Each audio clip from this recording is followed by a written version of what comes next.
A galera que gosta do canal clama por vídeos mais longos para poderem lavar a louça enquanto assistem as histórias de Warhammer 40.000. Vocês sabem que eu sou professor e não tenho muito tempo, mas um membro me deu uma ideia: fazer grandes vídeos de conteúdos temáticos. E este é o primeiro teste disso, 1 hora sobre os personagens de Warhammer 40.000 que frequentaram a escola Progenium, comissários, sororitas, entre outros. Então se você gosta do trabalho do canal e quer 1 hora de conteúdo, tá aí. E se quer mais conteúdos nesse estilo, assista até o final, dê o like e comente aqui embaixo qual é o próximo conteúdo de 1 hora para lavar a sua louça ou limpar o seu quintal que você quer. Vamos nessa! Imagine, você é uma empresa, a GW, e precisa criar um personagem, uma tropa para o seu joguinho de Wargame.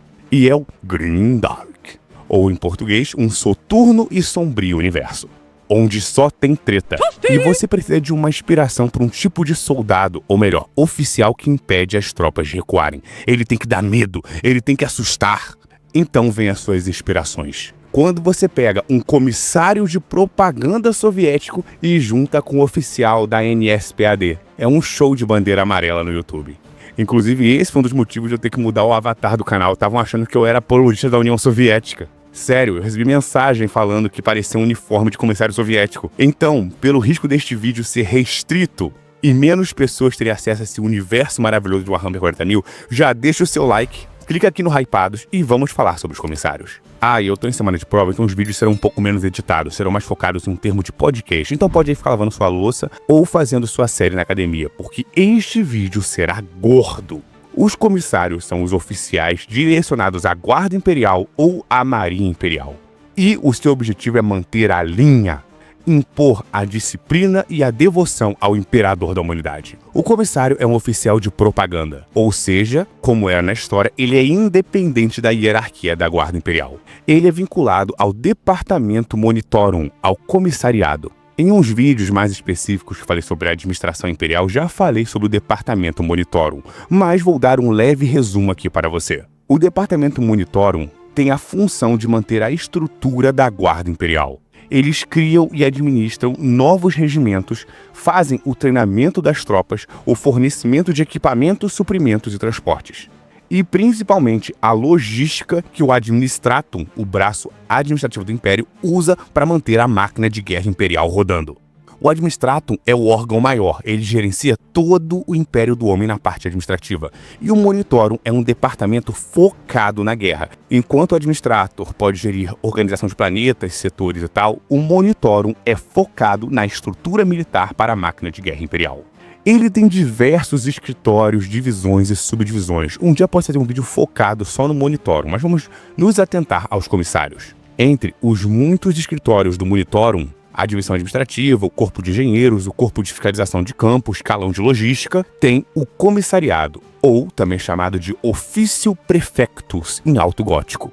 Lembrando que o alto gótico é uma corruptela do latim, é uma mistura de latim com inglês. E o baixo gótico é o inglês com várias outras línguas. O comissariado foi criado no 31º milênio, nos últimos dias da heresia de Horus. Foi feito durante o início da reorganização, para evitar que uma nova rebelião em grande escala acontecesse novamente no Império do Homem. Depois que o exército imperial foi retalhado na Guarda Imperial e as legiões foram subdivididas em capítulos de 1000 unidades, o Comando Praefectus foi estabelecido no que sobrou do exército imperial para evitar uma nova rebelião em alta escala. Posteriormente, o nome mudou para Officio Praefectus. E é o Officio Praefectus que regimenta, distribui e treina os comissários. Como eu disse, os comissários são um corpo político, ou seja, eles são a par da hierarquia militar. Eles têm, em teoria, tanto autoridade sobre os soldados quanto aos oficiais de regimento.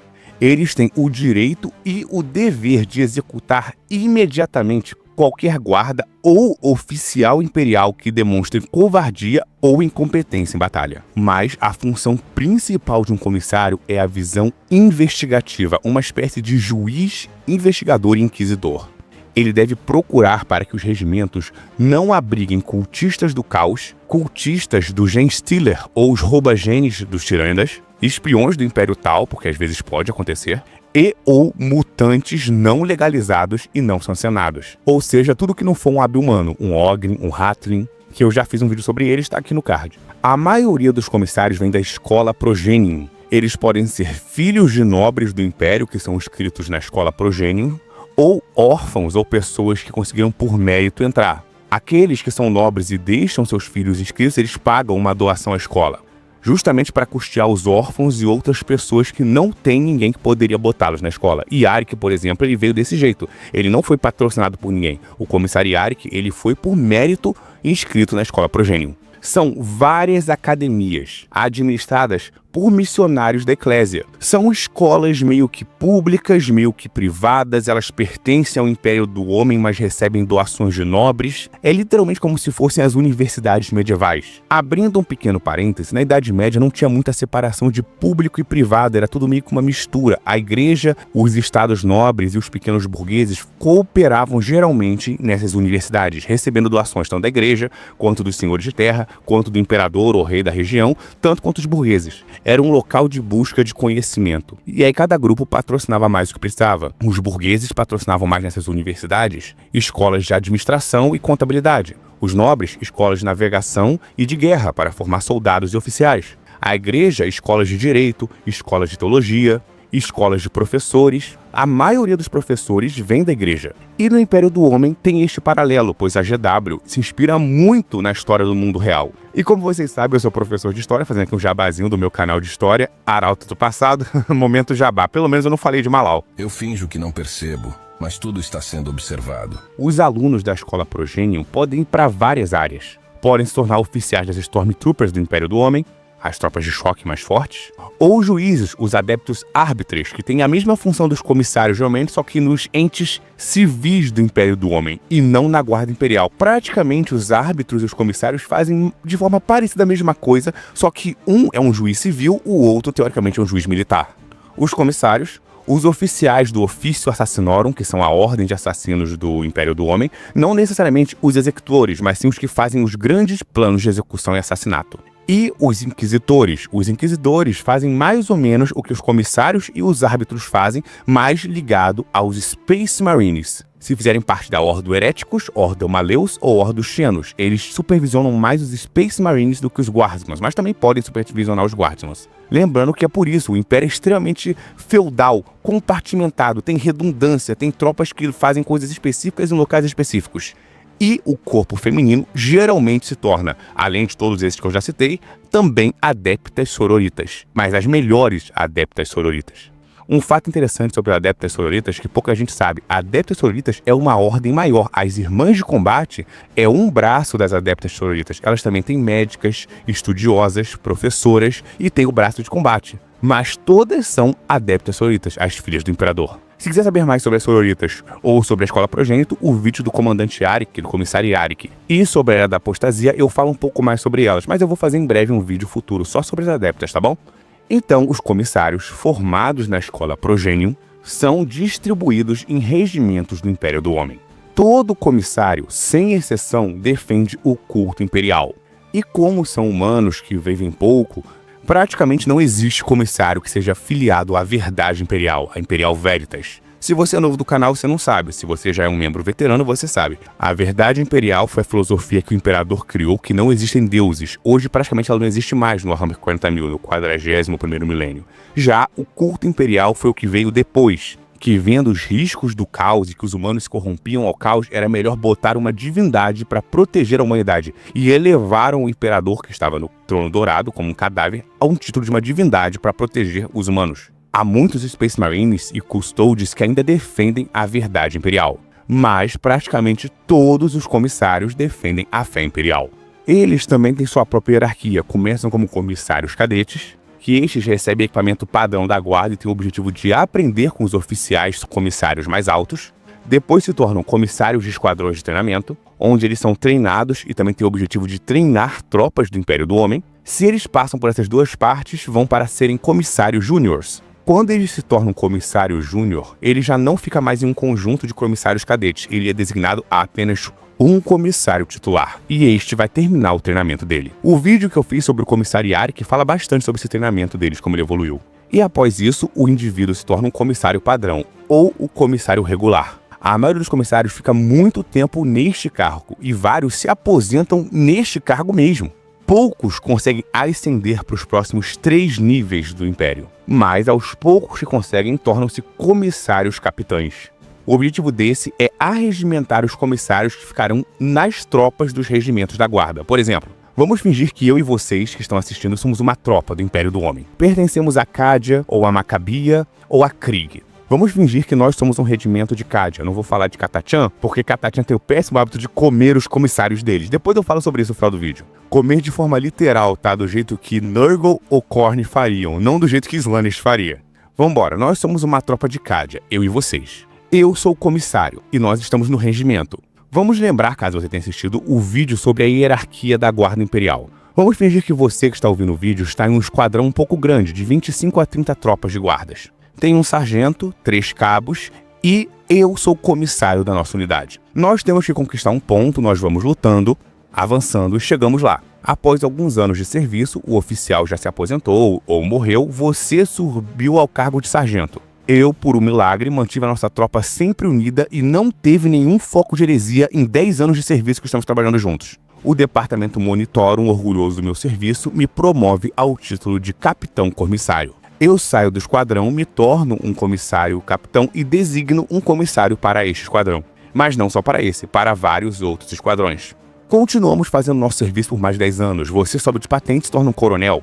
E eu, por ter conseguido regimentar vários esquadrões sem heresia e nem culto mutagênico nem nada, eu sou promovido a um senhor comissário ou um lorde comissário, que é o alto escalão. Teoricamente, são só aqueles que são promovidos por um exemplar serviço num campo de batalha. Alguns nobres conseguem subir mexendo os pauzinhos, mas os comissários ralé sobem geralmente na marra. Um senhor comissário arregimenta vários capitães comissários que designam, por sua vez, vários comissários para esquadrões. Ou seja, o comissário fica na linha de frente, em um esquadrão. O capitão comissário arregimenta vários comissários em um grupo de esquadrões. E o lorde comissário arregimenta os comissários em grupos maiores de esquadrões e até mesmo em regimentos. Passam mais 20 anos, já estamos velhos, de cabelos brancos. Você foi promovido a general por um milagre, e eu fui promovido a um comissário-general, o mais alto posto. Um general de posto mais alto do Império do Homem pode comandar várias tropas ou até mesmo regimentos diferentes. E um comissário-general controla praticamente todos os comissários de um regimento. Por exemplo, vamos dizer que a gente estava no 33º Regimento de Cádia. Eu, sendo o general-comissário, eu comando todos os comissários deste regimento de Cádia. E, em alguns casos, de outros regimentos, de acordo com a necessidade. Mas nem só de glória e honra um comissário pode surgir.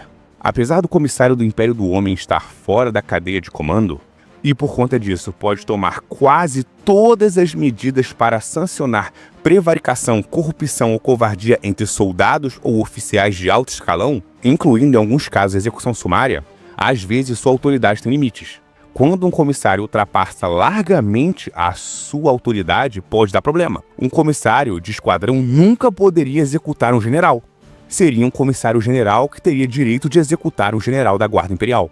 E se ele cometer erros ou faltar com seu respeito, ele pode sofrer punição, como ser mandado para uma legião penal, que é literalmente uma tropa penal. Ele vai perder o título de comissário, ou às vezes pode até manter para ser um comissário da legião penal, mas é horrível trabalhar numa legião penal. Diferente de um soldado da guarda normal, que recebe salário, pode se aposentar, trabalha até um período específico, a legião penal é uma prisão. Ele trabalha até a morte lutando no exército. É a vida inteira. Ele não recebe salário, ele fica preso com um grilhão no pescoço e alguns equipamentos para evitar a fuga dele, e é literalmente ou lutar mais um dia para ter como se alimentar e exterminar um Xeno, ou morrer de alguma forma, ou em combate, ou ser executado. É horrível a legião penal. Então, o comissário comete algum erro, pode ser designado para ser um comissário de legião penal, onde ele tem que administrar, matar os desertores, etc. E ele tem que cumprir um certo tempo até que sua pena seja abrandada e ele possa ser perdoado e retornar às fileiras regulares da guarda. Ou pior, se a punição dele for muito grave, ele pode ser inscrito como soldado. E aí ele se lascou, é prisão perpétua. Só se ele tiver muita sorte para ser perdoado. E em alguns casos, nem isso. Se o crime for muito grave, o comissário é executado. Mas geralmente os comissários não têm execução sumária. Geralmente eles são executados e condenados por um colegiado de outros comissários maiores, né, hierarquicamente falando. E por mais que vocês possam achar que tem corporativismo, não tem muito não. Muitos comissários já foram executados por vários motivos. Vou dar um exemplo de 3 comissários. O comissário Moerk foi acusado, por exemplo, de não cumprir seus objetivos. O comissário Moerk aparentemente não executou as suas tropas após um incidente de fogo amigo. Ele foi considerado culpado e foi posto numa legião penal. Outro comissário que se tornou membro de uma legião penal foi o comissário Hero Green. Foi exigido um assalto em um local que era uma missão que ele considerava suicida, então ele não executou a ordem, ele não matou as suas tropas que queriam recuar, ele deixou eles recuarem. Era um assalto contra uma fortificação inútil que praticamente não teria nenhum ganho logístico no combate. Era só porque os oficiais estavam mandando. Ele não executou a ordem e foi posto numa legião penal. E o terceiro é um dos comissários mais famosos junto com o comissário Yarick. É o comissário Caiaphas Cain.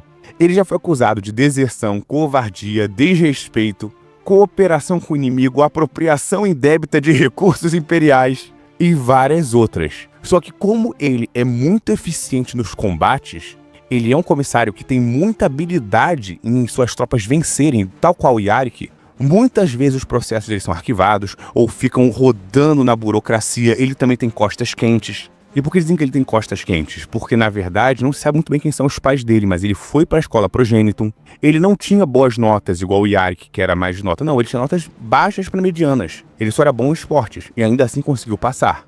Um dia eu vou fazer um vídeo só do Caiaphas Cain como fiz do Yarick, mas vamos dizer que ele tem sorte. E ele já participou de muitas missões em Warhammer 40.000. Talvez até mais do que o Yarick. E este é um resumo sobre os comissários. Para terminar, eu gostaria de falar sobre os comissários da PDF, ou da FDP, como já fiz um vídeo recentemente, da Força de Defesa Planetária. Os comissários de PDF não são regularizados ligados à escola Progenitum, não. Geralmente, um comissário é designado para um planeta inteiro para uma PDF. Só que um comissário da escola Progenitum não tem capacidade física de organizar uma PDF de um planeta inteiro. Então ele designa comissários de PDF. E sim, esses são os comissários FDPs. E esses comissários da PDF é quase como se fosse um título de Marshal dos Estados Unidos, ou da extinta Guarda Imperial do Brasil. É mais um título de mérito, de honra. Vários nobres de planetas gostam de se cadastrar para serem comissários de planetas. E eles não têm nenhum vínculo com a escola Progenitum, nem com o Ministério. Eles têm um vínculo com o comissário que é o designado para o planeta.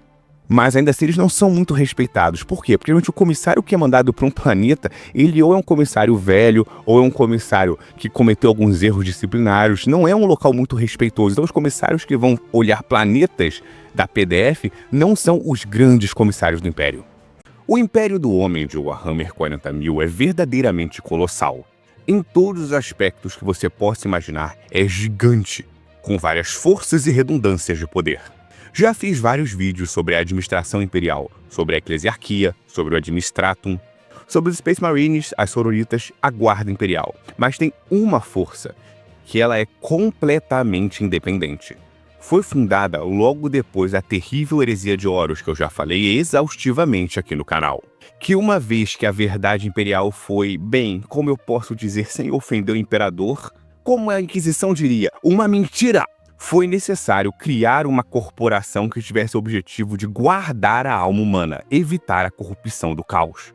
Esse foi o objetivo logo no 31º milênio, logo depois da heresia de Horus. Por quê? Um breve retrospecto para você que não conhece o Warhammer 40.000, e se você já conhece, você vai querer ouvir de novo, porque isso é muito maneiro. Então dá um like pro seu amigo Arauto, assiste até o final.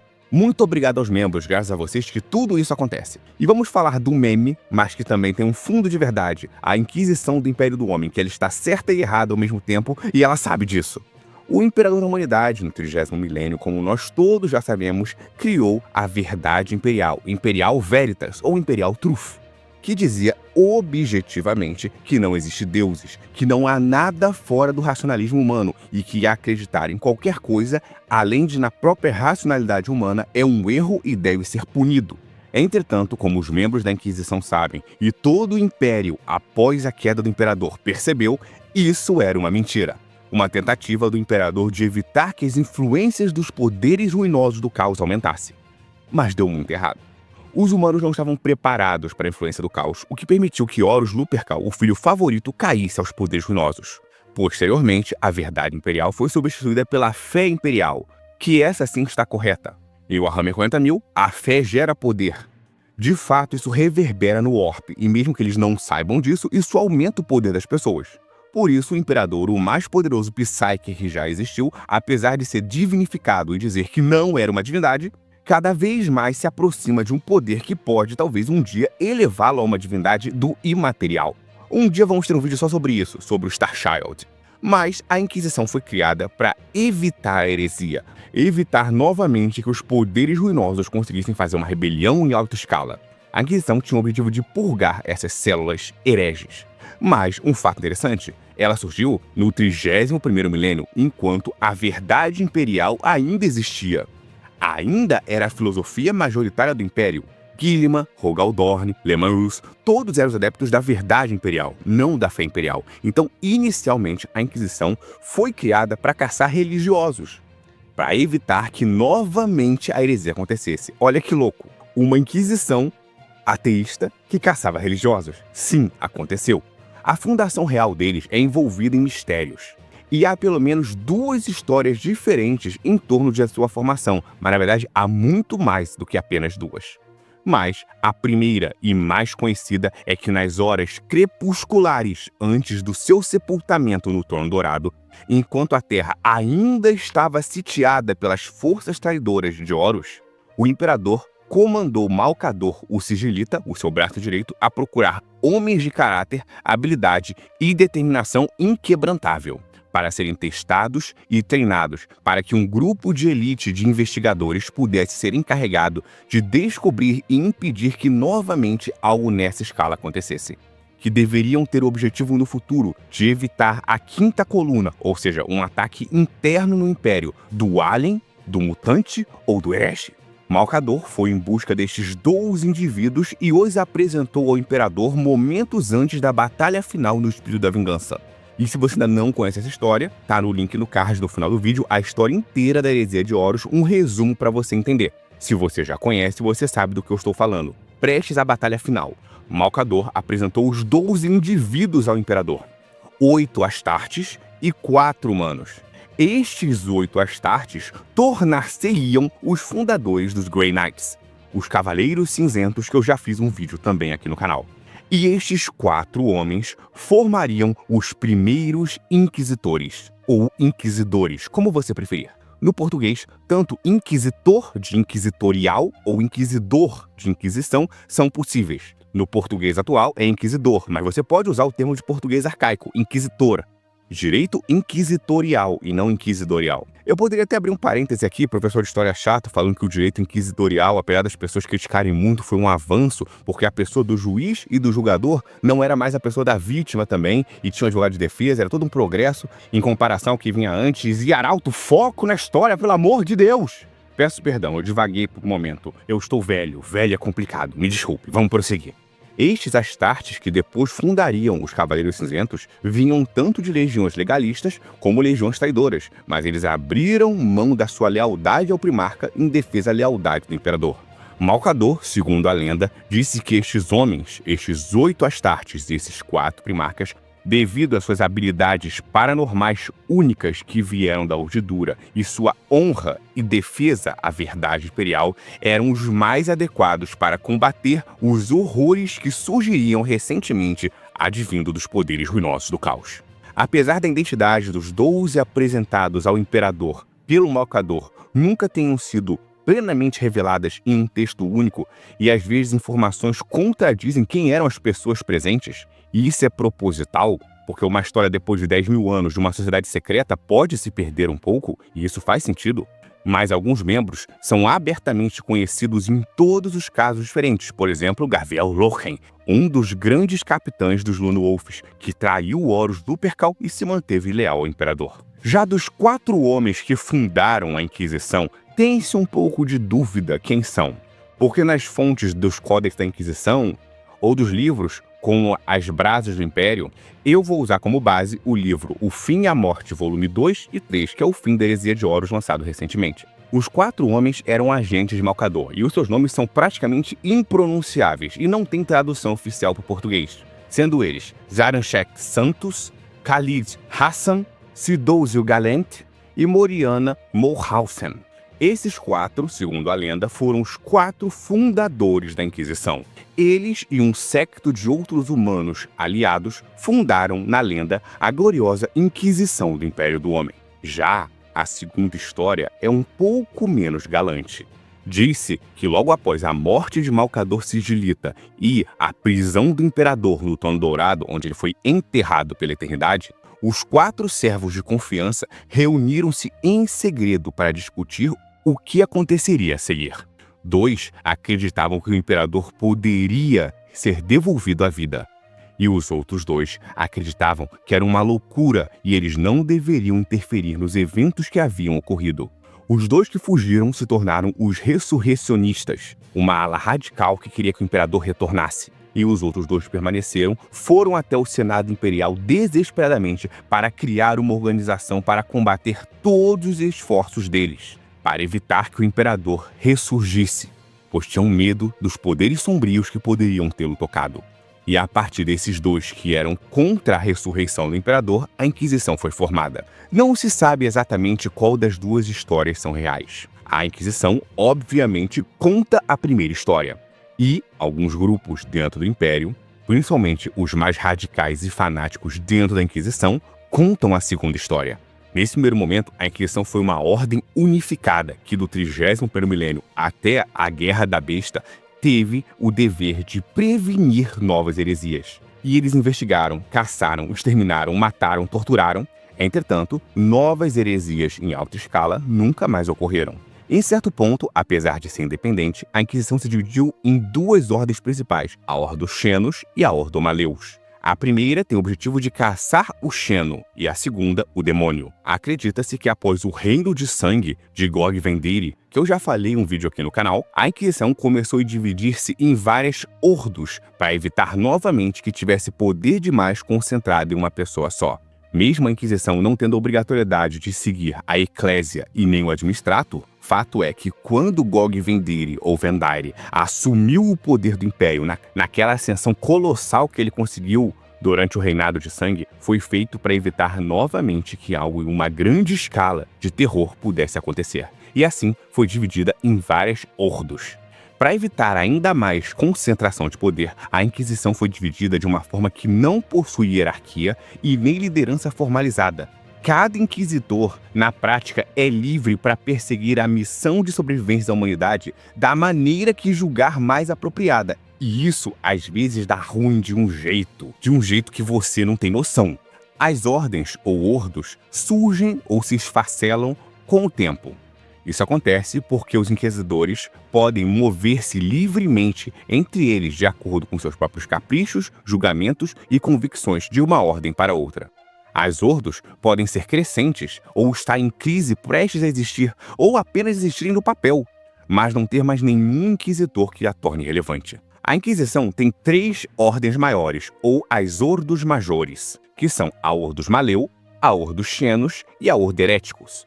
Eu já falei um pouco de todas essas ordens em vídeos sobre as Sororitas, sobre a Era da Apostasia, mas aqui eu vou explicar para você entender bem, para caso você entrar em outro vídeo você já entenda. A Ordo Maleus enfrenta a ameaça que vem do além. Tem o objetivo de destruir e enfrentar ameaças demoníacas. Eles investigam e tentam destruir naturezas demoníacas, daimons do caos. As lendas dizem que essa é a Ordo mais antiga de todas. Foi criada logo após a heresia de Horus. E, portanto, faz parte da Inquisição desde o início.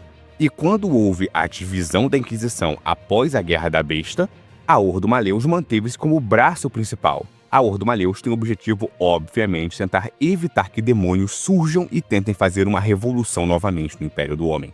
E dela se derivou as outras 2 ordens, que também são as ordens maiores, em mesmo grau de importância. A Ordo Xenos, que enfrenta a ameaça material alienígena. Investiga e elimina a influência de aliens.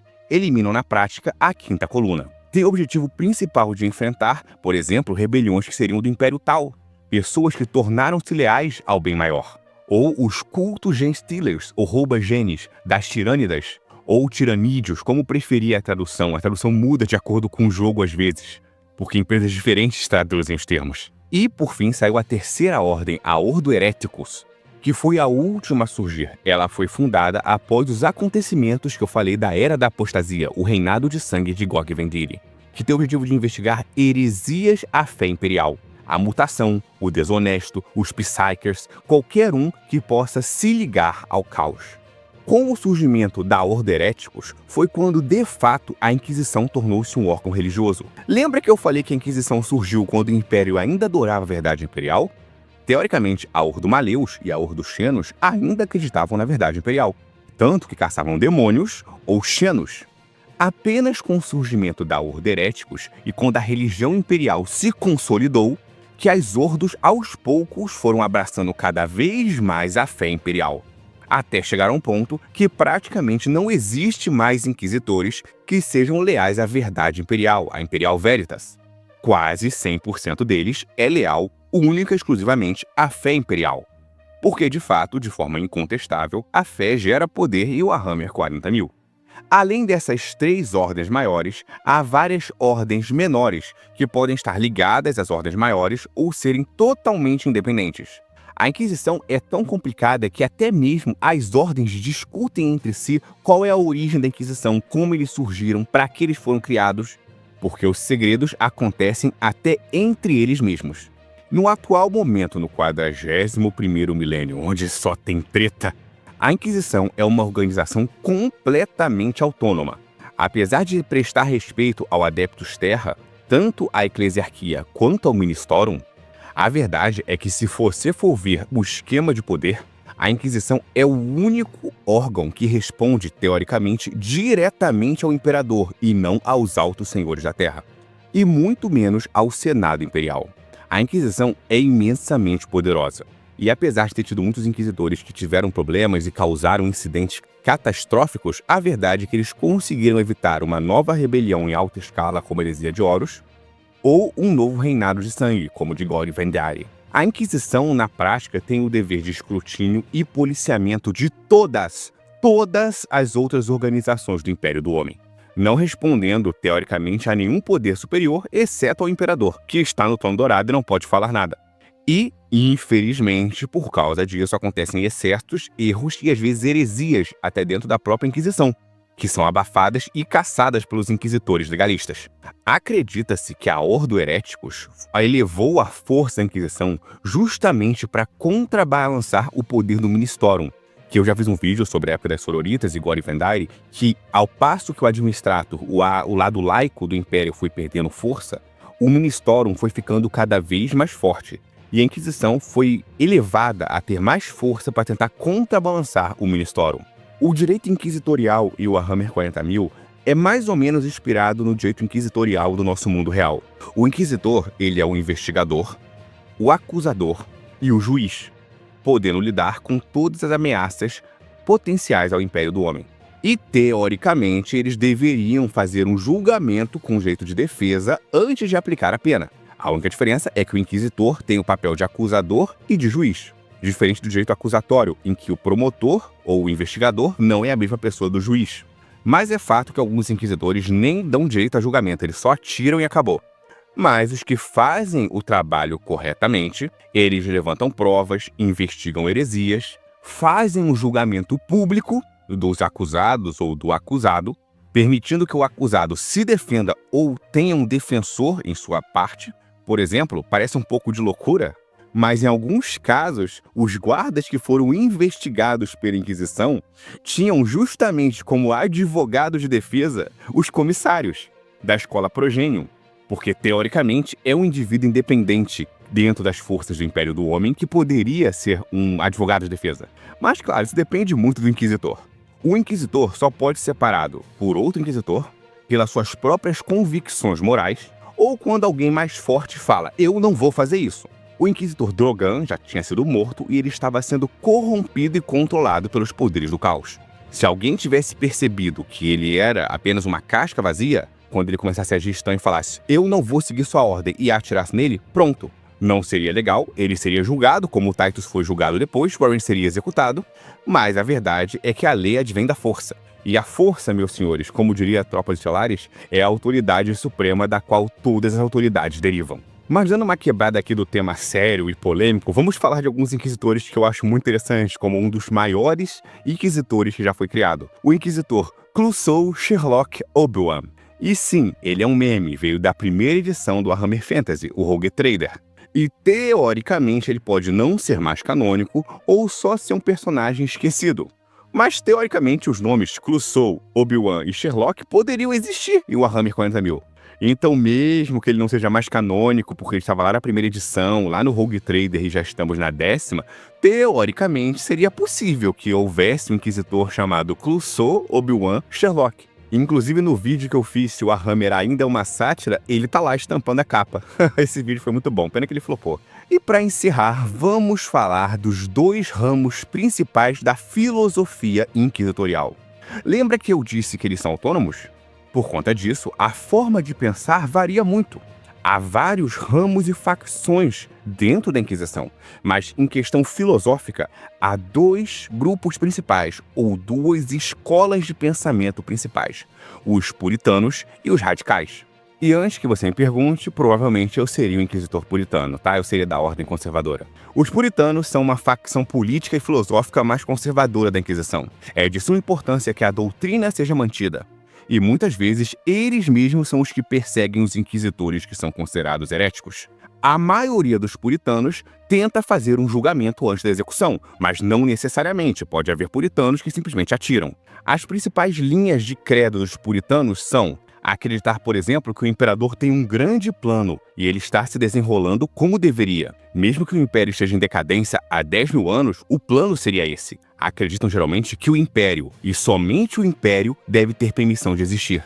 Não pode ter uma república humana, não pode ter governos separados, tem que ser o império do homem feito por humanos. Acreditam que o Deus Imperador gera poder no orbe e que ele dá bênçãos. E que as bênçãos só advêm deles, não devendo o inquisitor comunicar-se com poderes ruinosos. E por isso que partimos para a segunda facção, os radicais.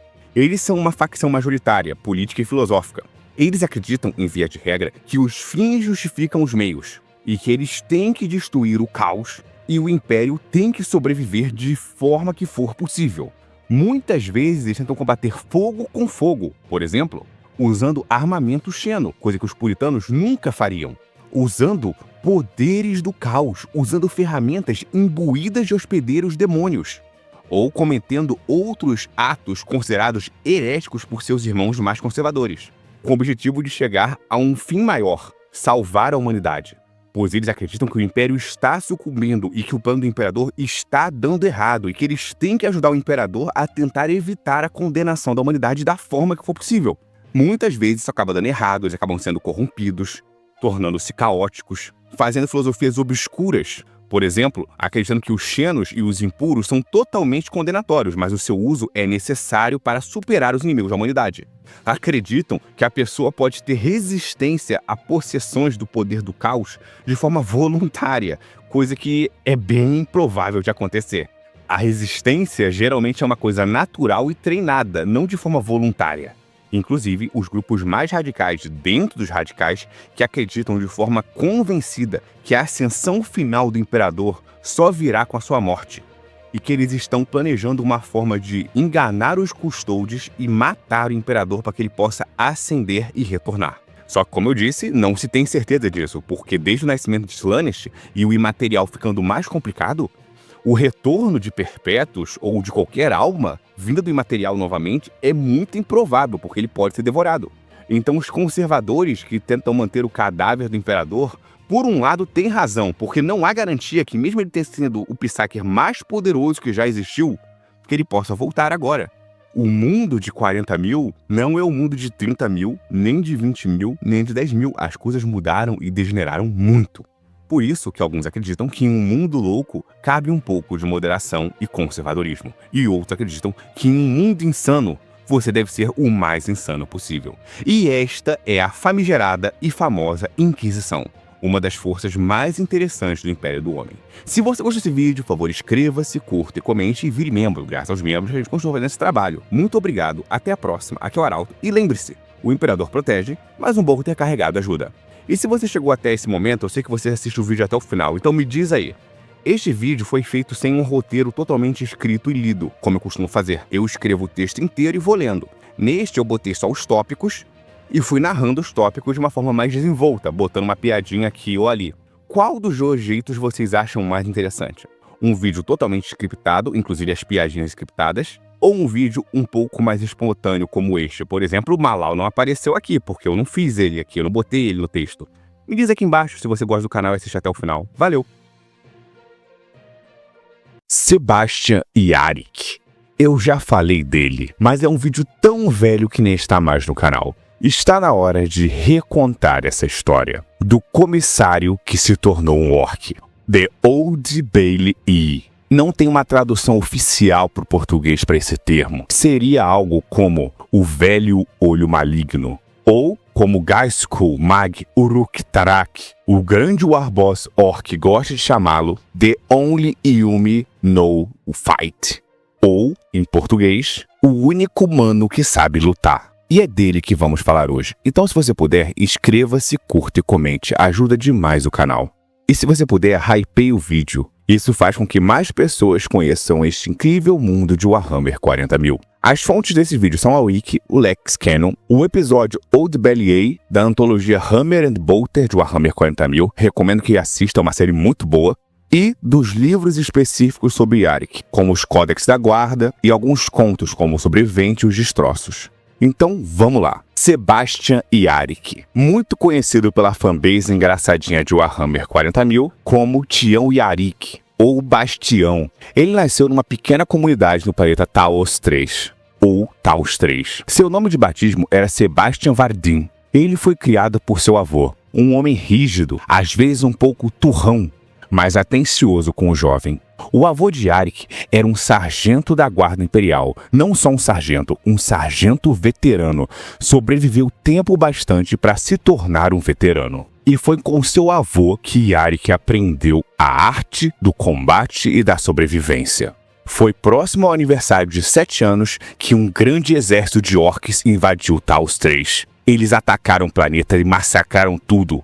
O avô de Yarrick lutou bravamente para protegê-lo e morreu conseguindo salvar o seu neto. Então, naquele momento, aos 7 anos, Yarrick tornou-se um órfão.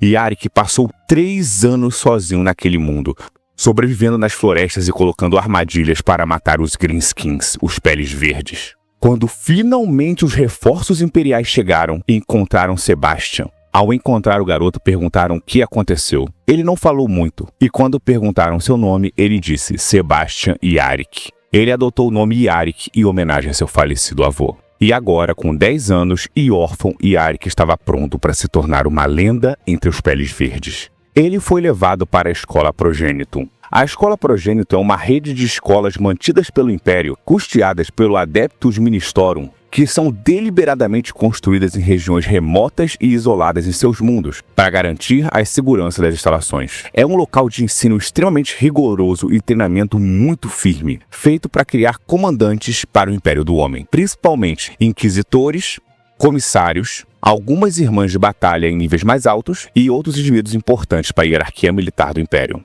Tem 2 formas de se entrar na Escola Progenitum. Ou o indivíduo tem que ser filho de nobres e indicado para o dia de admissão, ou pode ser um indivíduo não ligado à nobreza ou a altas patentes do Império do Homem, mas que tenha uma história pregressa de valor, que era o caso do Yarrick. Lá, eles são ensinados sobre a conformidade imperial. A maioria das meninas da Escola Progenitum tornam-se sororitas, e os homens, em sua maioria, tornam-se comissários, podendo também serem, como eu disse, inquisitores, acólitos, árbitros, né, que são juízes, etc. O Yarrick seguiu o caminho do comissário. A Escola Progenitum é uma instituição pública, que sobrevive com verba do Império do Homem e com doações dos nobres. Os nobres doam para a escola para custear e o Império custeia também, gerando assim bolsas para alunos pobres e órfãos, no caso do Yarrick. Ele não era um aluno particularmente brilhante, e muito menos trabalhava muito bem em equipe, mas ele tinha 2 habilidades muito importantes. Ele sabia lutar e sabia sobreviver. E isso inspirava os que estavam em volta dele. Ele e um colega da escola, Dominique Seroff, tornaram-se infames em seus dormitórios.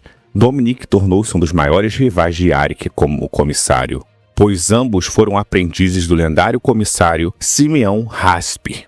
E, na frente do líder comissário, Yarrick comentou uma vez que Dominique era muito jovem e bem afeiçoado para ser respeitado ou levado a sério como comissário, e Dominique nunca aceitou este desaforo. Ambos foram treinados e servindo nas Tropas da Tempestade, também conhecido como Stormtroopers, em Baixo Gótico. É uma das elites das tropas de choque da Guarda.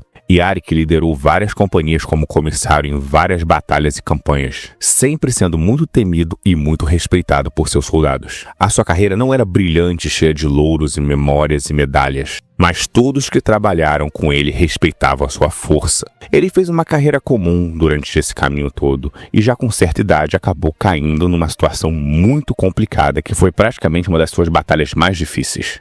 Yarick nessa época liderou a Companhia 252 da Legião de Aço de Armageddon durante a Segunda Guerra de Armageddon na lua de Ionos contra vários hereges. Ele foi muito útil durante a Segunda Guerra de Armageddon, porque durante a infância, naquela situação que ele viveu sozinho durante 3 anos lutando contra os Peles Verdes, ele aprendeu a língua orc de um invasor capturado. Não a língua que os orcs usam, que mistura vários dialetos de vários povos. Não, o idioma orc original, muito pouco utilizado e muito pouco falado pelos orcs. E assim tornou-se um especialista na forma que a mente dos orcs trabalhava e como eles pensavam. No ano de 941 do 41º milênio, quando começou a Segunda Guerra por Armageddon, ele, como comissário, estava fazendo o máximo possível para defender a linha do planeta. Ele e a PDF, a Força de Defesa Planetária, ganharam a reputação de uma lealdade inabalável ao Imperador da Humanidade. Quando os primeiros avisos de desembarque orc vieram sobre Armageddon, Yarick já estava no planeta ajudando na fundação do 4º Regimento de Armageddon.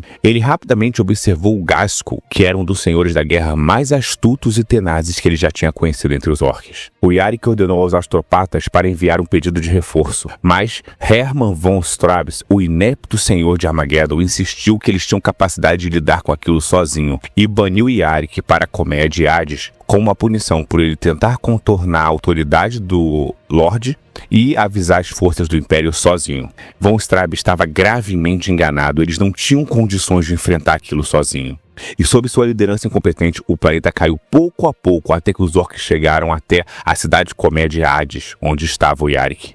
Ele comandou uma força de defesa desesperada, inspirando suas tropas com uma bravura, respeito e determinação absoluta. Durante a defesa da cidade, lendas dizem que nem um único soldado foi executado por covardia durante o seu comando. Todos lutaram em defesa da cidade de Colmeia, vendo que Yarick lutava na frente de combate e não atrás das linhas dos guardsmans. Sempre na linha de frente, com a sua motosserra e com sua arma. Ele recebeu várias feridas de combate, várias cicatrizes, mas cada vez era mais respeitado. No fim, apenas a cidade de Colmeia de Hades estava resistindo à invasão de Armageddon, e Ghazghkull enviou um dos seus mais fortes chefes de guerra, Ulguhard. E é aqui que vamos contar a história do Hammerbolter. A série Hammerbolter é exatamente essa batalha. Ele invadiu para tentar derrotar a resistência de Yarick. Quando o monstruoso orc e os seus seguidores invadiram a defesa externa da Colmeia, o comissário deu um passo à frente e desafiou o chefe de guerra orc. Aquele chefe subalterno a Ghazghkull achou que seria capaz de derrotar aquele pequeno humano comissário. Ele aceitou o duelo e foi uma batalha violenta. Ulguhard era mais forte, era maior e cortou o braço direito de Yarick com um golpe poderoso de sua claw. Tal ferida teria matado um homem mais fraco. Mas Yarick era respeitado como comissário de ferro e não aceitou sua própria morte. Não só disse que iria sobreviver, como com um único golpe conseguiu decapitar Ulguhard com a sua Chainsword. Então removeu a arma da criatura de seu cadáver, segurou no alto para que todos pudessem ver e gritou, usando o dialeto orc: "Like for like, which part at you will live to give me?" Em português seria algo como: um igual por um igual. Com esta parte vocês estão dispostos a me dar, referindo-se ao braço do líder orc que ele tinha tomado como se fosse seu agora. Naquele momento, dizem-se as lendas que os orcs não viram mais um homem, eles viram um deles e fugiram. Conforme os orcs batiam em retirada, os guardsmans estavam inspirados a segui-los e persegui-los, atirando com as suas lasguns pelas costas dos orcs. Yarick aguentou de pé com seu braço sangrando até o último orc cruzar o horizonte e não mais vê-lo. E ele desmaiou em pé. E tem até um meme que diz que ele ficou de pé por um motivo específico, mas eu não vou entrar nessa piada aqui. De qualquer forma, os guardas pegaram ele e levaram até o hospital de campanha. A defesa imperial da cidade de Colmeia de Hades foi tão implacável que eventualmente o próprio Ghazghkull se juntou ao ataque liderando as forças de frente. O próprio Ghazghkull tentou tomar a cidade. Foi uma guerra implacável, combate sobre combates, dias após dias. A cidade quase caiu, mas no momento final desesperado, os reforços dos Blood Angels chegaram pelo comandante Dante. Ele liderou uma força de ataque em defesa de Armageddon. A ofensiva dos Space Marines forçou os orcs a recuarem do planeta. Mas a defesa de Arik, da cidade colmeia de Hades, ficou reconhecida como lendária. Ela não caiu. Ele foi um dos últimos bastiões de pé em Armageddon naquela situação, onde Guardians sozinhos conseguiram enfrentar tropas orcs de algo que pareceu uma WAG. Tempo passou, 3 anos após o fim da Segunda Guerra de Armageddon, e Arik estava próximo a pedir sua aposentadoria. Ele chegou a entrar capa pelada para requisitar a aposentadoria no futuro, e tinha que esperar o deferimento do Administorum. Enquanto isso, ele pediu autorização para limpar completamente os mundos circundantes das invasões orcs, com o objetivo particular de caçar o Ghazghkull. Ele conseguiu capturar e derrotar várias tropas, mas em um planeta chamado Golgotha, eles foram derrotados por uma esmagadora defesa orc. E Arik e suas tropas, que estavam em um Baneblade, um veículo blindado do Império chamado de Fortaleza da Arrogância, foram derrubados, e o próprio Yarick foi capturado por Ghazghkull. Após uma tortura extenuante e trabalho forçado com outros humanos capturados nas defesas orcs, Yarick conseguiu comandar um motim e com os outros humanos fez uma revolta contra os orcs. Atacando-os com picaretas e machados com suas próprias forças, conseguiram tomar as armas dos orcs. E começou uma violenta batalha, chopa contra chopa, machado contra machado, arma contra arma, homem contra orc. Eventualmente, infelizmente, sua resistência foi suprimida. Ele foi capturado. Ele foi tratado pelos Mad Boys dos orcs e pelos mecânicos dos orcs, em que reimplantaram o braço mecânico dele e consertaram seu olho biônico. E ele foi levado até Ghazghkull. Um dos líderes orcs disse: "O chefe quer falar com você", esperando que fosse executado pelo Warboss. E para a surpresa do comissário, Ghazghkull não o matou. Ele mostrou um veículo e disse: "Vá". E Arik então disse: "Que piada é esta? Qual é a jogada?" Então Ghazghkull disse: "Sem piada, sem jogada. Bons inimigos são difíceis de encontrar. E um bom inimigo deve ser derrotado numa batalha corpo a corpo direta, não daquela forma, não sendo executado como um animal no abate." Ghazghkull queria que ele vivesse para que eles lutassem uma vez mais de igual para igual e num campo de batalha final, um deles prevaleceria. E Arik voltou a Armageddon e finalmente sua aposentadoria saiu. Após um bom tempo de cativeiro nas terras orcs, ele conseguiu voltar para casa e iria se aposentar. Foi então que no dia que a sua aposentadoria saiu, a Terceira Guerra de Armageddon começou. Quando o caos começou, uma votação aconteceu entre os senhores de Armageddon e por uma votação esmagadoramente alta, quase unânime, foi oferecido o comando supremo de todas as forças imperiais do planeta a Yarick, e ele aceitou. Ele reconstruiu o Baneblade Fortaleza da Arrogância e se tornou seu principal veículo de combate. Ghazghkull abriu o conflito diretamente tentando obliterar a órbita da cidade colmeia de Hades. Ghazghkull esperava que outra vez ele defendesse a cidade, mas dessa vez usando lógica fria, Yarick viu que não poderia defendê-la e se retirou. Ghazghkull inicialmente tinha ficado furioso, que achou que o velho olho maligno tinha ficado mole. Mas não foi o caso. Ele conseguiu contra-atacar o líder orc por trás das forças inimigas, tornando a admiração do líder orc ainda mais impressionante. O Warboss Ghazghkull via Yarick como um adversário à altura. Os orcs abaixo de Ghazghkull, inclusive, viam Yarick como um orc e não como um Umi, um humano.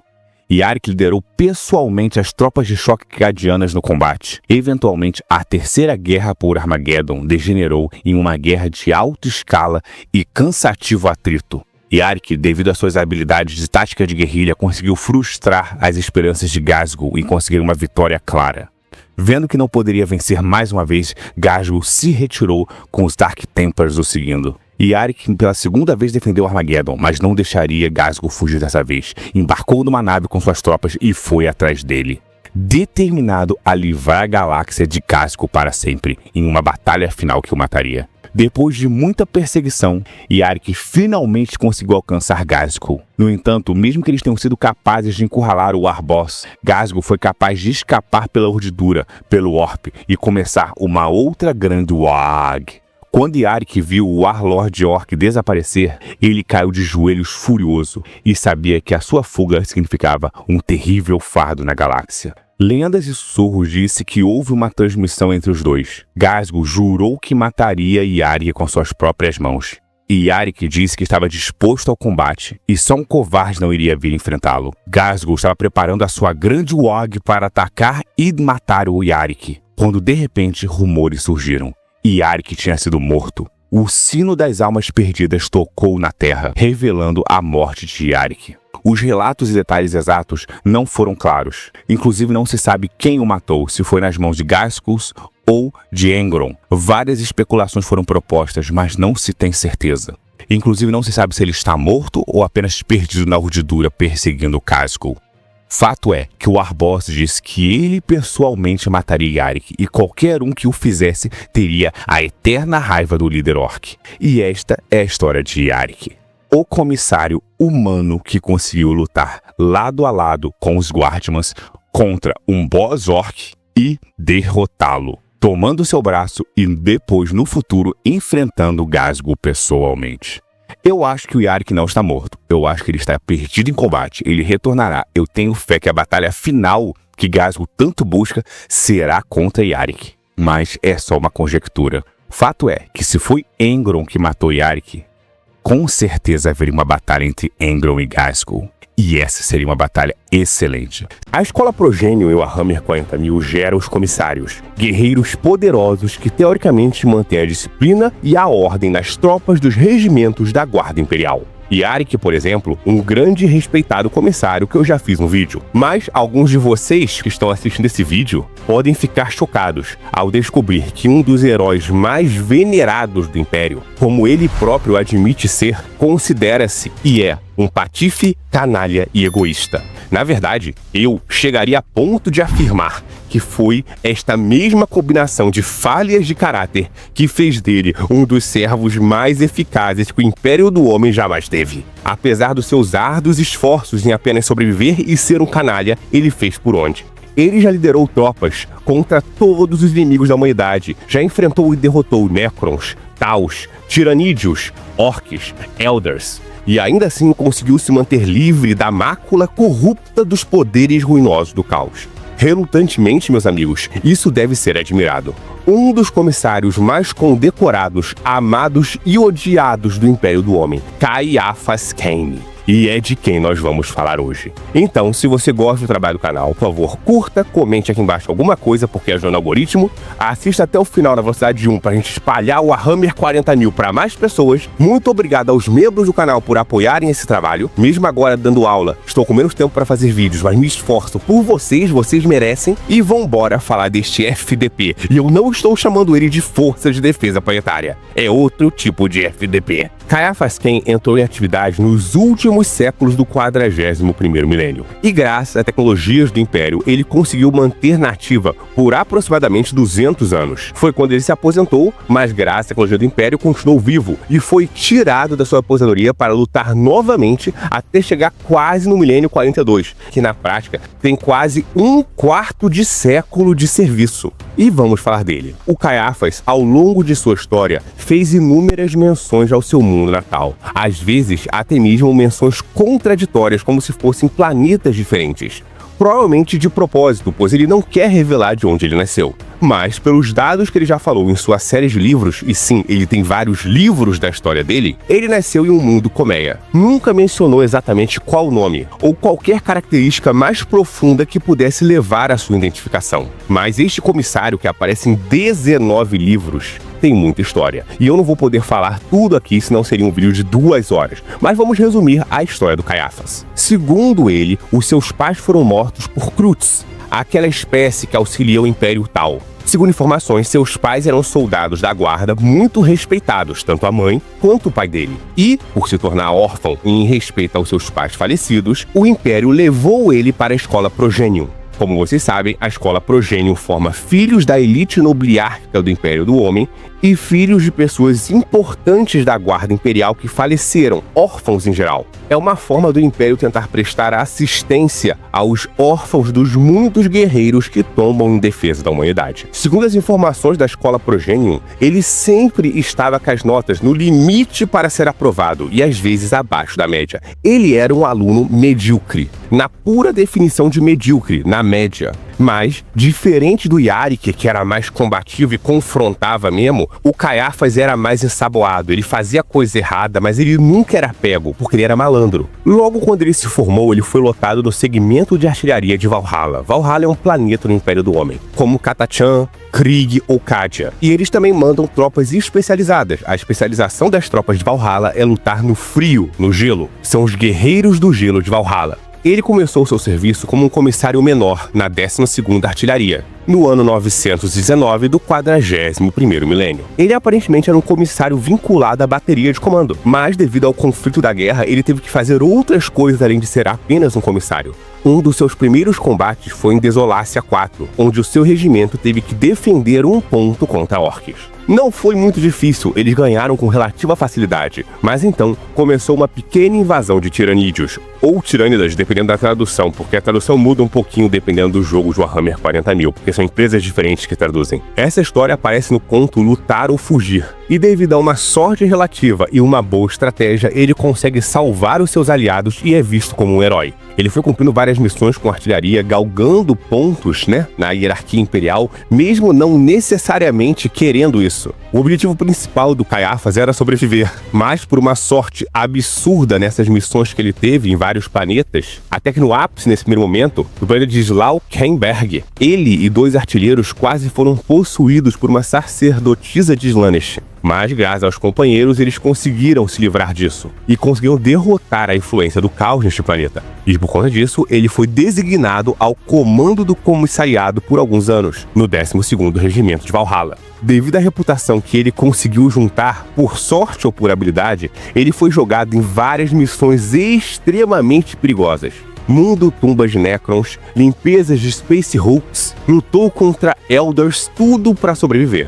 E por incrível que pareça, ele sobreviveu a todos esses problemas, simplesmente por conseguir manter a cabeça baixa. Muitas vezes sendo o único sobrevivente, em algumas vezes salvando outros com ele, devido à sua forma rápida de pensar e um pouco mais do que sorte. Ele fez um trabalho tão bom no regimento de artilharia que ele foi posto no regimento de infantaria, no 597º Regimento de Valhalla. E foi ali que ele fez muito mais coisas do que você pode imaginar. Ele demonstrou uma capacidade humana de gerenciar conflitos impressionante. Um dos maiores exemplos é quando ele teve que reorganizar 2 regimentos de Valhalla, o 296 e o 301.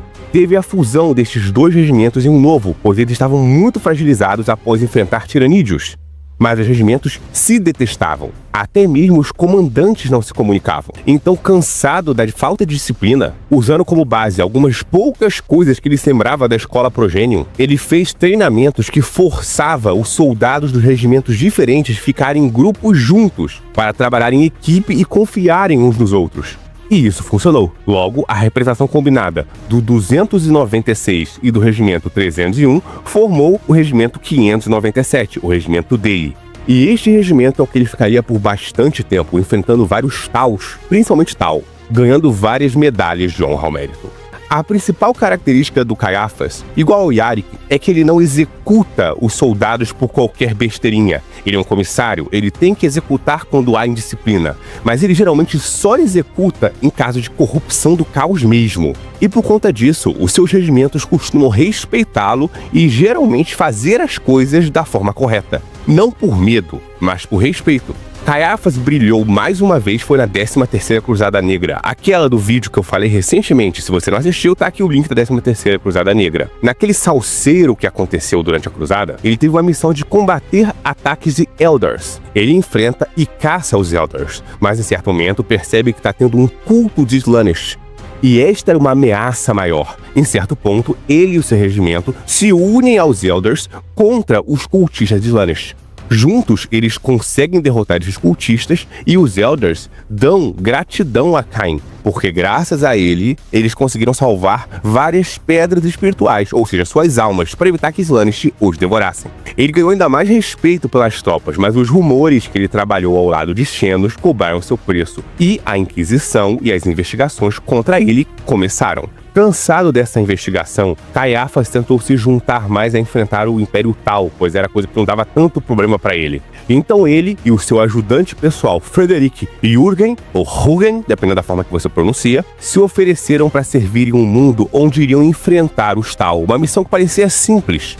Ele luta facilmente contra os Tal no início, mas depois vê que os reforços da força do inimigo eram muito grandes para o seu regimento, e que vários soldados Tal do traje V8 Crisis Battle Suite invadem o bunker em que ele estava. Mas, por sorte, mais uma vez, em vez de ser morto, a casta do Tal, em vez de matá-lo, ofereceu uma trégua, pois o planeta estava sendo invadido por uma frota de tiranídeos. Após as negociações, o Império Tal concorda em se retirar e o Império fica lutando contra os tiranídeos. E apesar das forças imperiais conseguirem derrotar, novamente o Caiafas vai ser investigado por associação e trégua com Xenos. Ele é azarado e sortudo ao mesmo tempo. Mas, por sorte, novamente as investigações ficaram estagnadas e ele pôde participar de outros combates. Muitos combates. Ele enfrentou vários senhores da guerra, orques, até mesmo Necrons. Mas em certo ponto, no final do 41º milênio, ele finalmente pôde se aposentar. Ele se aposentou e fez o seu lar em um planeta chamado Perlia, e ganhou uma cátedra como professor numa escola Progenium, naquele planeta. Sim, ele que foi um aluno medíocre, no final ele virou um professor. Que tristeza. Ele ficou lá por bastante tempo ensinando, até que o planeta foi tomado e sitiado. Ele coordenou as forças de defesa, auxiliando uma fraca e desorganizada PDF, Forças de Defesa Planetária, sendo um personagem muito importante nesse cerco, convocando civis a se alistarem na milícia local. A milícia legalista cresceu para poder resistir aos insurgentes do caos, graças ao apoio dele. E apesar do planeta não conseguir resistir, as tropas dele conseguiram destruir o Senhor do Caos que estava atacando e recuar, então as pessoas conseguiram deixar o planeta. Após essa última grande batalha, o Caiafas passou os próximos anos lecionando em outras escolas progênios e escrevendo as suas memórias. Ele teve um grande tempo de serviço e muitas realizações, a maioria por mérito e algumas por sorte. No final de carreira, foi oferecido a ele o posto de Senhor Comissário, ou em inglês, Lorde Comissário, que é o título mais alto do comissariado. Mas ele pediu solenemente que não fosse registrado como um Lorde Comissário. Ele continua sendo registrado apenas como um comissário de campanha. Apesar de ter muitos combates, muitos livros e muitas histórias, a verdade é que Caiafas, tal qual como Yarick, são homens, humanos. E, em algum momento no 42º milênio, logo no início, ele falecerá. Mas não ainda. Ele ainda está vivo, em algum lugar, aposentado e ensinando, um humilde professor como eu, podendo voltar a qualquer momento a serviço de acordo com a necessidade. As Adeptas Sororitas. Um resumo bem fácil de entender é você pegar uma freira extremamente zelosa e ortodoxa, dar ela uma espada de chamas em uma mão, uma metralhadora bolter na outra e mandar ela matar demônio. Tá bom, isso é um exagero, mas é mais ou menos por aí. A Irmandade das Guerreiras do Império. Seus Space Marines são uma força de irmãos de combate, todos homens, que ocorre, como eu já expliquei no vídeo deles, por conta de uma produção da Gensid que o Imperador da Humanidade fez, que ela só se desenvolve em indivíduos do cromossomo Y, que a GW fez para vender as unidades do jogo. As Sororitas seriam o contraparte, a parte feminina, as tropas de mulheres do Império do Homem. Mas os motivos delas só serem mulheres não tem nada a ver com questão genética, como os Space Marines. As Adeptas Sororitas só podem ser damas, o braço armado da Eclésia em defesa da fé imperial. Eu já expliquei mais sobre as damas no vídeo sobre a Era da Apostasia, quando elas são criadas. E naquele eu falei que teria um vídeo exclusivo para falar da força militar das Irmãs de Combate. Muita gente novata em Warhammer 40.000 confunde. Adeptas Sororitas não são as Irmãs de Batalha? São sim. Comumente eles têm o mesmo significado, mas as adeptas são uma ordem religiosa, hospitalar, medicinal e militar. Ela tem um braço armado, uma ordem militante, que são as Irmãs de Batalha, ligados à Eclésia do Império do Homem, com sede na Terra em Orphélia 7. Falaremos delas nesse vídeo, sua estrutura, sua formação e um pouquinho de sua história. Mas lembrando que se você quiser entender um pouco mais da história, tem que assistir o vídeo da Era da Apostasia. Então a todo mundo que conhece o canal e sabe o trabalho que a gente se esforça para fazer, por favor, curta, comente, Assista até o final e muito obrigado aos membros. Graças aos membros que esse trabalho continua sendo feito.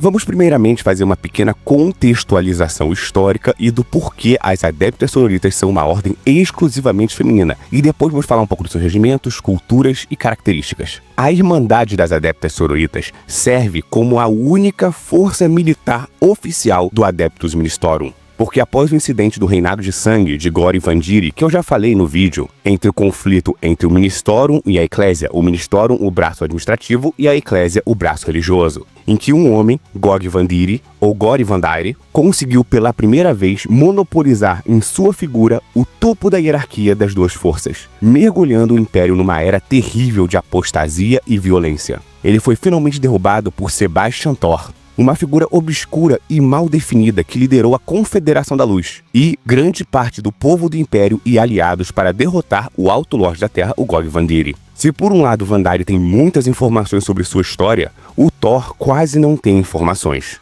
Ele foi um dos fundadores de um subculto do Império do Homem, a Confederação da Luz, que se opôs ao Templo do Imperador Salvador, que foi o principal braço da Eclésia que o Gori Vandiri conseguiu dominar. Felizmente, após Sebastian Thor derrubá-lo, conseguiu unificar a Confederação da Luz com o Templo do Imperador Salvador no atual culto imperial que tanto falo nos vídeos do Warhammer 40.000, que é a fé oficial do Império do Homem. E é a esta fé, o culto imperial, uma certa simbiose entre o Templo do Imperador Salvador e a Confederação da Luz e outras linhas teológicas do Império que fundaram o atual culto imperial, o qual as sororitas, as filhas do Imperador, prestam homenagem. E por conta deste conflito que eu falei, que é mais especificado no outro vídeo, foi criado o Decree Passive, ou também chamado de Decreto Pacífico, que impôs severas limitações à Eclésia, impedindo a capacidade de travar guerras ofensivas da Eclésia para evitar que ela novamente suplantasse o Administrator. E, neste decreto, está dizendo objetivamente que a Eclésia não pode manter homens armados, Man of Arms. E é por isso que as Adeptas Sororitas escaparam desse decreto, pois não há nem um homem em suas fileiras. É uma ordem militante exclusivamente de mulheres. E assim o Império sobrevive de uma forma quase que dual entre a política e a parte religiosa, muito parecido com o Sacro Império Romano Germânico, que eu já fiz um vídeo sobre essa comparação. As Adeptas Sororitas têm uma coisa dual, porque se por um lado elas foram durante muito tempo a última força de defesa a favor do tirano Gori Vandiri, ela também foi a força final que derrubou eles, a irmã Alicia Dominica, a primeira das grandes irmãs. Segundo a lenda, nos momentos finais da loucura de Vandaire, ela foi escoltada junto com um grupo de irmãs até o trono imperial pelos Adeptus Custodes, a guarda de elite do imperador. E lá elas passaram por alguma experiência surreal. Não se sabe exatamente o que aconteceu. Dominica e suas companheiras emergiram de dentro do palácio após essa reunião psíquica com o imperador com os cabelos embranquecidos e retornaram até Vandaire, bradando a ele que você cometeu a maior heresia. Você não apenas se virou ao imperador e se afastou de sua luz, como também profanou seu nome e quase destruiu tudo que ele se esforçou para construir. Você perverteu e distorceu o caminho que ele traçou para a humanidade. Como afirmam os decretos dele, não pode haver misericórdia para tal criminoso. Renunciamos a vossa senhoria. Você anda na escuridão e não pode viver. Sua sentença já deveria ter sido proferida há muito tempo e agora é a hora de você morrer. E com essas palavras, elas decapitaram Gori Vandari. E nesse ato é considerada a fundação do seu martírio. As sororitas vivem para honrar o imperador e limpar a mancha que a ordem original delas, as noivas do imperador, causou ao apoiar Vandaire. Por isso que elas são extremamente fanáticas, em um nível tão absurdo que elas não costumam gostar nem de Space Marines e nem de Ogres ou Hatlings, os Abilmanos do Império do Homem, pois veem eles como mutantes. Elas costumam se dar um pouco melhor com os regimentos da Guarda Imperial, da Astra Militarum. A grande chefe de todas as sororitas é a irmã Abadesa das Adeptas Sororitas, ou Abadesa Sanctorum. Ela é a chefe principal e ela controla os 2 conventos da ordem. As sororitas são divididas em 2 maiores conventos. O convento Sanctorium, que fica em Ofélia 7, o planeta natal delas, e o convento Prioris, que fica na Terra. Os 2 conventos respondem à eclesiarquia, e embaixo deles tem as ordens militantes, as ordens hospitalárias, que são a parte de ajuda e caridade, as ordens adoradoras, que teoricamente devem adorar o imperador, as ordens de diálogos ou de conhecimento e as ordens menores. Destes 2 conventos, as ordens militantes têm a divisão de 6 ordens maiores, as ordens majores. Segundo as lendas, essas 6 ordens se dão às 6 sororitas que acompanharam os custódios até o trono imperial, que são as seguintes ordens: a Ordem da Rosa Sangrenta, a Ordem da Nossa Senhora dos Martirizados, a Ordem do Coração Valoroso, a Ordem da Rosa Sagrada, a Ordem do Cálice de Ébano e a Ordem do Sudário de Prata. Cada uma ostenta a matriarca, ou seja, a fundadora, uma das 6 sororitas originais que foram até o trono, segundo a lenda, respectivamente Santa Mina, Santa Catarina, Santa Lúcia, Santa Arabella, Santa Alícia Dominica e Santa Silvana. Essas são as 6 ordens maiores, que são ligadas às irmãs originais, mas tem uma série de ordens militantes menores das sororitas, que são localizados em conventos e locais subsidiários em outras áreas do Império do Homem, com identidades distintas das ordens maiores. Mas não iremos focar em todas as ordens, então esse vídeo vai ficar enorme. E além das ordens militantes, tem as ordens não militantes, as irmãs hospitalárias ou as ordens dos hospitais. São cirurgiões, médicas e enfermeiras. Elas ajudam os pobres e curam os doentes e os feridos. Geralmente, essas ordens que servem como auxílio em todas as tropas do Império do Homem como médicas, auxiliando os médicos da própria Asta Militarum. E, teoricamente, as médicas das irmãs do hospital são superiores às capacidades dos médicos padrões da Guarda Imperial, devido a um treinamento muito mais antigo e ilustrado. Além delas, outra ordem não militante são as Irmãs do Diálogo. Elas ajudam a traduzir os inúmeros dialetos e línguas usadas no Império do Homem. Sim, apesar do Alto Gótico e do Baixo Gótico serem as línguas oficiais do Império, a verdade é que em muitos planetas os humanos usam linguagens e línguas específicas. Imagina manter todo o idioma em todo o Império do Homem. Não é assim. O Império do Homem é igual ao Sacro Império Romano Germânico. E abrindo parênteses o professor de História, o Sacro Império Romano, só nele, por exemplo, tinha austríaco, prussiano e suíço, que são 3 línguas que na verdade parecem alemão, mas não são alemão. Italiano, dinamarquês, neerlandês, boêmio e polonês. Agora imagina que isso era só um império na Idade Média. Agora pensa no Império do Homem, gigantesco, com centenas e dezenas de planetas, com uma administração extremamente precária e complicada, conforme o vídeo que eu já fiz sobre a administração imperial, que está logo aqui em cima no card, o terror do Robot Kiliman. Além disso, a pedido da Inquisição e de certos grupos do Império do Homem, como por exemplo os mecânicos, elas também podem ajudar a estudar línguas xenas, traduzindo textos obtidos de artefatos xenos para contê-los, levando assim para a Ordo Heréticos, a Inquisição. E o Império tem ativamente disputas internas entre as sororitas, os Space Marines, a Inquisição, os Adeptos Mecânicos. Eles estão juntos, mas são ordens independentes. E a terceira ordem não militante é a Ordem da Fabulação, que tem o objetivo de organizar e manter as famílias imperiais, servindo principalmente como conselheiras. Na prática, elas existem para espionar os nobres, que eu já falei muito sobre os nobres. Elas são postas em pontos-chave da hierarquia nobiliárquica do Império para procurar heresia e traidores, bem como tentar orientar os nobres para serem o melhor possível, como eu falei sobre o vídeo da nobreza em Warhammer 40.000, que tem vários gordos imprestáveis encebados, mas também tem pessoas que se esforçam em fazer o melhor. E por fim, as Ordens das Sabinas. Elas viajam na galáxia literalmente como missionárias, convertendo vários planetas à fé imperial. Mas não igual à Inquisição, que mata o herege. Não, literalmente chegando em um planeta que não está na conformidade imperial, mas que não foi tocado pelos poderes luminosos, elas têm o dever de tentar converter a população do planeta, não de forma violenta, mas de forma que tornaria a religião mais aceitável e assim mantendo o planeta ligado à conformidade imperial. E por fim, vamos falar sobre as suas classificações e hierarquias. Como eu disse, a maior de todas é a Abadesa das Adeptas Sororitas, é a grande chefe. Abaixo delas estão as prioresas. As prioresas são as chefes dos 2 conventos maiores, o convento Sanctorum e o convento Prioris. Abaixo dela estão as canosis, ou as canonesas, como eu gostaria de traduzir. É literalmente de fidelidade, de tentar manter a estrutura fiel das sororitas. Geralmente, mas não necessariamente, são as chefes de cada das ordens. Cada ordem, teoricamente, tem uma ou mais canonesa. A canonesa superiora está no alto comando da sua ordem específica, daquelas 6 que eu falei ou das ordens menores. E abaixo delas estão as preceptoras, as comandantes e as líderes de missão, que são a parte administrativa das sororitas. Já a parte que de fato vai para o combate, que é o baixo oficialato, é comandado pela irmã superior. É o rank mais alto de uma tropa base de sororitas ou de Irmã do Silêncio, que eu vou um dia fazer um vídeo só sobre as Irmãs do Silêncio, que é parecido no nome, mas não tem nada a ver. E abaixo das irmãs superiores estão as irmãs de combate, a tropa básica das sororitas. E embaixo tem as noviças e as iniciadas. Este é o resumo da estrutura das adeptas sororitas. Tem mais grupos intermediários, mas este é a estrutura básica das sororitas. E por fim, uma grande pergunta que muitos me fazem.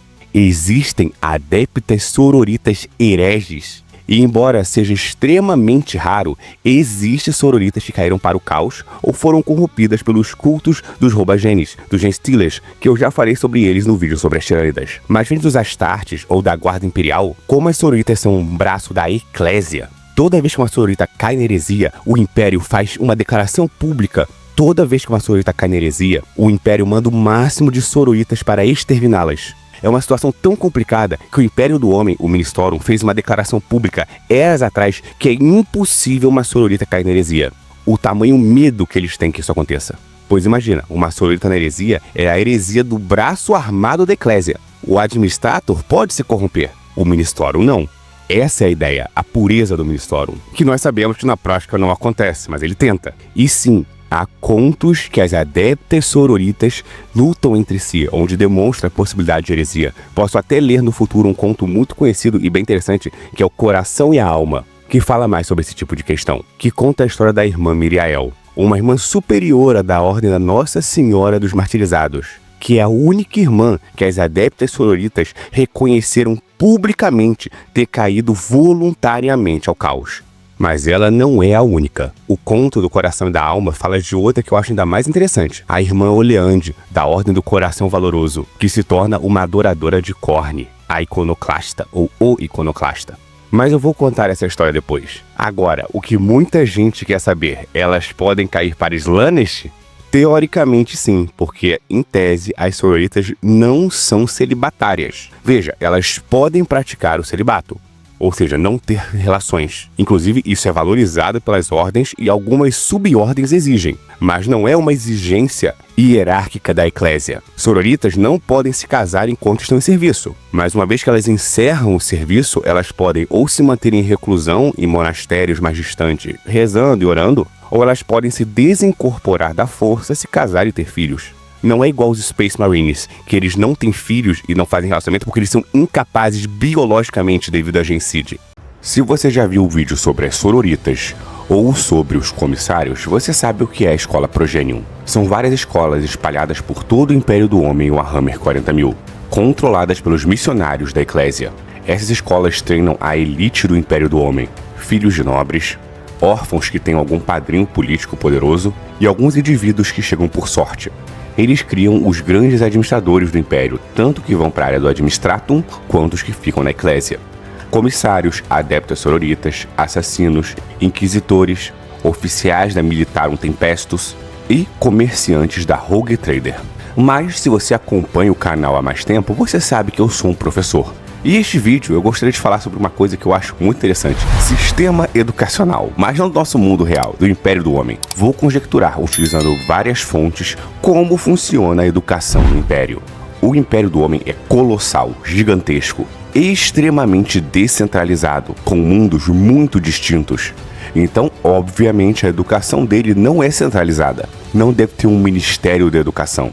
Apenas o ensino religioso do culto imperial deve ser supervisionado pela Eclésia. Mas o conhecimento laico ou conhecimento utilitário provavelmente deve ser dado pelos administradores locais de cada planeta. Eu li bastante conteúdo sobre os mundos do Warhammer 40.000, tanto que recentemente fiz um vídeo falando sobre todos os tipos de planetas de Warhammer. A administração sinistra que o Império tem. E agora vamos inferir como cada setor deveria lidar com a sua educação do ponto de vista mais eficiente. Não necessariamente como o Império faz, pois o Império do Homem não é necessariamente eficiente. Por exemplo, vamos primeiro pensar qual seria o currículo comum. Todas as Scolums ou Excolums em Alto Gótico ou escolas em Baixo Gótico teriam um mínimo de currículo civil, além do currículo religioso. Vamos primeiro pensar no currículo comum que talvez todas as escolas do Império do Homem teriam. Primeiro, considerando que o Império do Homem tem uma religião oficial, tem uma igreja estatal, o culto imperial com certeza seria uma disciplina obrigatória. Igual aqui no Brasil, que teoricamente teria ensino religioso, mas seria para ensinar várias matrizes religiosas do Brasil, e que nenhuma escola realmente faz por medo de polêmicas e processos, com razão, porque no Brasil o sistema judicial é uma zona.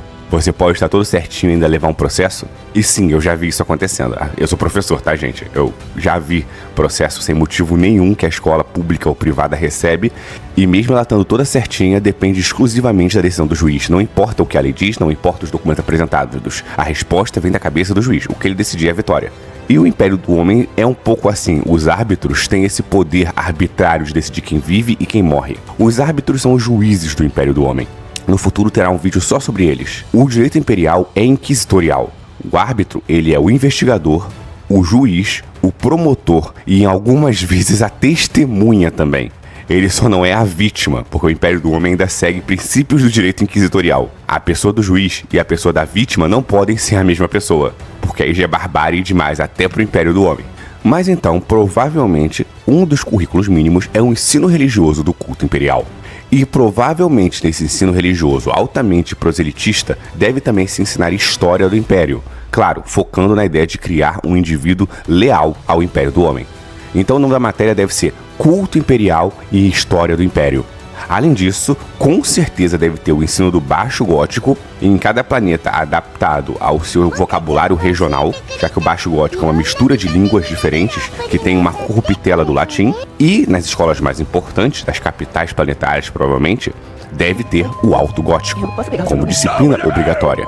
E por fim, a única terceira disciplina obrigatória que eu consigo pensar em todos os mundos do Império seria a matemática. Porque quer seja um cara de um mundo agrícola, um agri-world, que vai trabalhar no campo, no processamento de alimentos, ou em um mundo civilizado que vai trabalhar ou em fábricas ou em alguma manufatura, a matemática sempre é necessária para calcular quando colher, quando plantar, o diâmetro de porcas e parafusos a se apertar, o tamanho de máquinas a se construir, principalmente para ler projetos, né? Ainda que o pessoal não precise pensar, vai chegar um projeto, um manual, ele tem que saber ler o manual, saber o sistema métrico ou o sistema imperial, não sei qual seria o sistema de medidas do Império. Provavelmente não seria nem o métrico e nem o imperial do mundo moderno. Talvez fosse imperial do imperador. As medidas seriam o tamanho do pé, da mão e da polegada do imperador da humanidade. Eu não sei, tô só conjecturando. Agora, usando algumas novels como base, do Belisarius Cawl, por exemplo, percebe-se que os mundos dos Ultramarines são os que têm o maior número de escolas. Os mundos dos portadores da palavra, antes da Heresia de Horus, também tinham um número alto de escolas. Mas mundos conquistados pelos Space Wolves, por exemplo, administrados por eles, não têm escolas formais. Eles aprendem na marra. Os mundos Mechanicums provavelmente teriam escolas ligadas ao Adeptus Mechanicums, trocando a religião do culto imperial, ou seja, a educação ao culto imperial, provavelmente pela educação do culto de Marte. Então, chegamos a um consenso. Tem 3 tipos de educação provavelmente obrigatória: matemática, o Alto Gótico e o culto imperial mecânico. Mas qual seria o tempo de educação obrigatória no Império do Homem? Obviamente não são 20 anos igual a educação no nosso mundo. No livro do Belisarius Cawl, The Great Work, você consegue ver que crianças pequenas entram na educação na juventude, na Scolum. Provavelmente, como a educação imperial é proselitista e doutrinária, deve-se começar a educar crianças com 5 anos mais ou menos. E o Império do Homem provavelmente não deve ter escolas privadas. Devem ser todas ligadas ou ao governo do Império do Homem, ou ao Ministorum, ou a nobres e elites do Império do Homem administrativas locais. Mas como o Império é um tecno-feudalismo, como eu já expliquei em outro vídeo do canal, provavelmente há também escolas comunitárias, que devem receber inspeção periódica dos poderes do Império e devem receber patrocínio de nobres. Então conseguimos entender qual o sistema deles. São escolas públicas ou comunitárias. Não haveria escolas de mercado e nem escolas religiosas de outros cultos heréticos. E com certeza a educação do Império do Homem deve ser obrigatória, pois a educação obrigatória é uma característica de governos autoritários para doutrinar. A melhor forma de doutrinar um povo a continuar obedecendo a um governo é pela educação obrigatória. Provavelmente as crianças devem entrar muito cedo na escola, quando tiver uma escola, porque sabe que o Império está todo ferrado, e devem ser doutrinadas desde muito cedo até uma idade média. Deve ser de 5 a 10 anos a educação obrigatória no Império. Não deve ter educação de nível fundamental 2 ou médio, porque não precisa para doutrinar a pessoa. Deve ser apenas uma educação fundamental muito focada nessas 3 coisas que eu falei: matemática, gótico e o culto imperial ou culto mecânico para doutrinar. E depois o jovem deve sair da escola com mais ou menos uns 10 anos, pois ele já pode trabalhar com essa idade. Sim, não deve ter legislação contra o trabalho infantil no Império do Homem. Talvez tenha em Ultramar o legado de Guilliman, mas eu duvido que em Necromunda tenha, por exemplo. E como a administração é descentralizada, provavelmente já deve se iniciar a vida laboral da pessoa. De acordo com a tecnicidade, o emprego que ela consegue deve ter escolas técnicas, que devem ensinar somente o mínimo para continuar trabalhando naquele emprego o resto da vida miserável que ela vai viver. Por exemplo, se nascida em Necromunda, deve ter cursos técnicos de manutenção de lasgun, cursos técnicos de fabricação de lasgun, curso de mecânica pesada para a produção de Leman-Russ.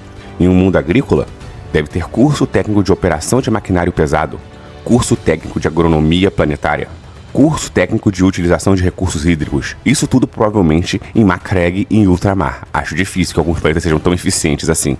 E o ensino superior no Império do Homem? Pois as escolas Progenium não são ensino superior, são necessariamente, literalmente uma escola integral. A pessoa entra quando é jovem, criança, e sai só quando é adulto formado.